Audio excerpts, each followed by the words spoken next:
Can I start that again? Yeah. This one here is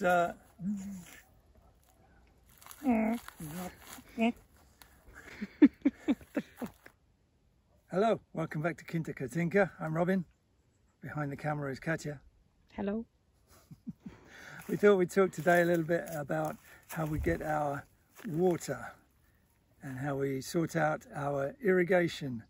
Being as we are off-grid, that means we don't have a mains water supply, we don't have a nice ready-made tap. We've had to actually arrange everything for ourselves to supply water for the houses and for showering and for irrigation.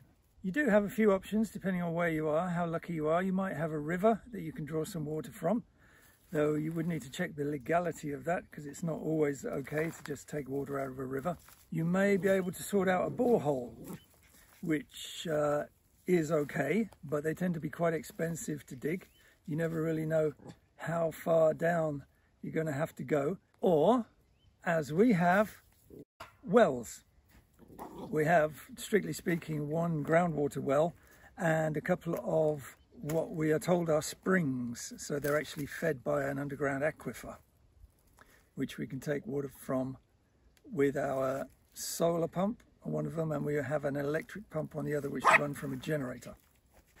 This is one of the two springs. We don't actually draw water from this one. We believe it is actually connected to the other one, which is just over there, which we'll go and have a look at now and have a look at the pump as well. Our wells are quite deep, around 8 meters, and of course they're very cold down there.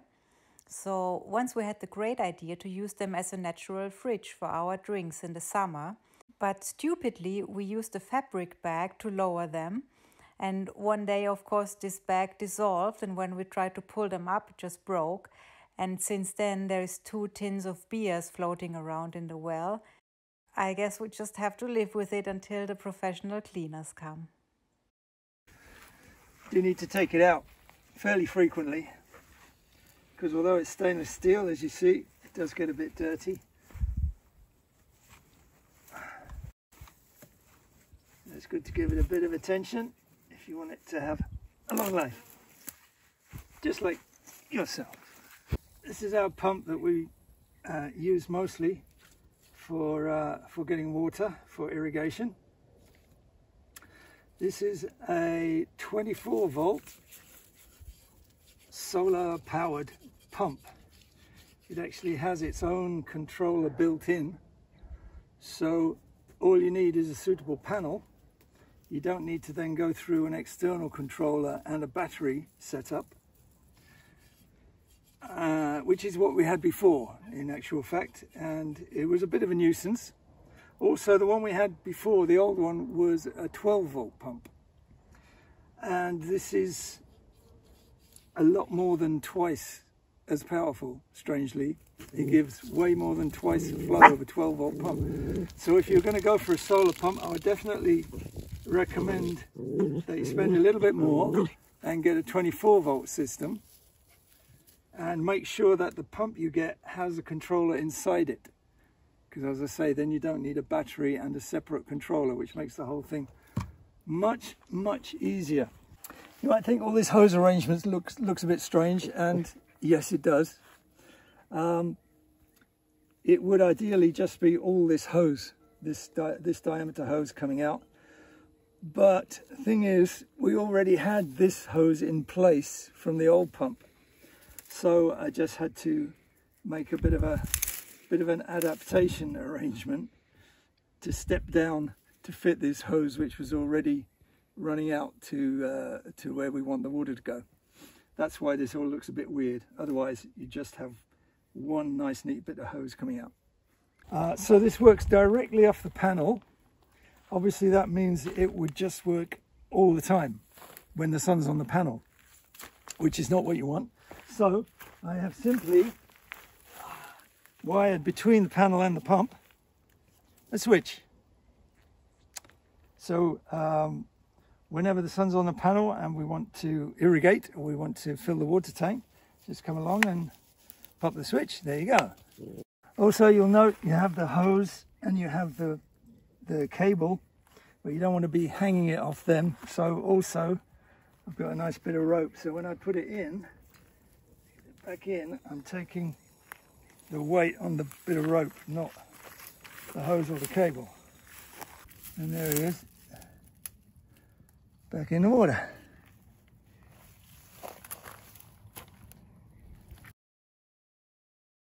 Best thing about all this, we get our water from the springs, means we don't get a water bill. This is the pipe that comes off the pump, and in order to fill Katja's water container and also to go off to irrigate the middle garden area for the vegetables. So we would simply, it's coming from the pump, we just connect it in here, and then, as I say, it runs up and actually splits off in both directions. We can take it either to the tank or to the vegetable garden, or in fact having them both running at the same time.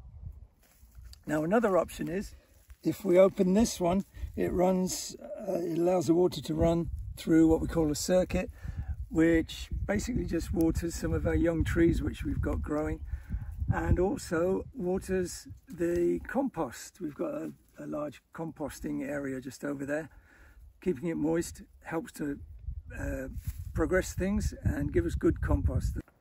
All the brambles here clearly like being by the well. They've probably got very deep roots. We have a bit of a love-hate relationship with these brambles. I have actually cleared them out twice, but they keep coming back. The hate part is because they're brambles.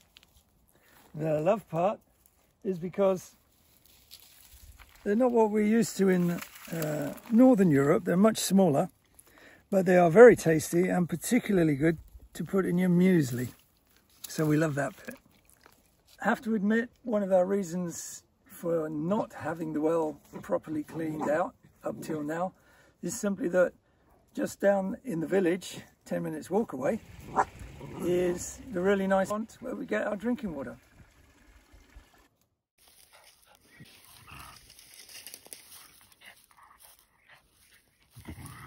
This is the big well, the rainwater stroke groundwater well. We did actually have a go at cleaning it out the first year we were here.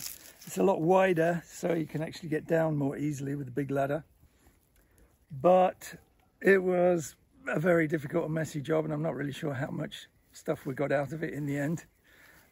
It just goes to show that you need people who know what they're doing to clean out your wells. So as you have seen, living off-grid and taking care of your own water supply is more work than just opening the tap in your house or garden conveniently and it's always there in endless amount and very high pressure. However, I really prefer this system because you get very aware of how much water you are actually using. When you're filling your 1,000-liter water container in the morning and you emptied it in the evening, then well, of course, you just know how much water you used.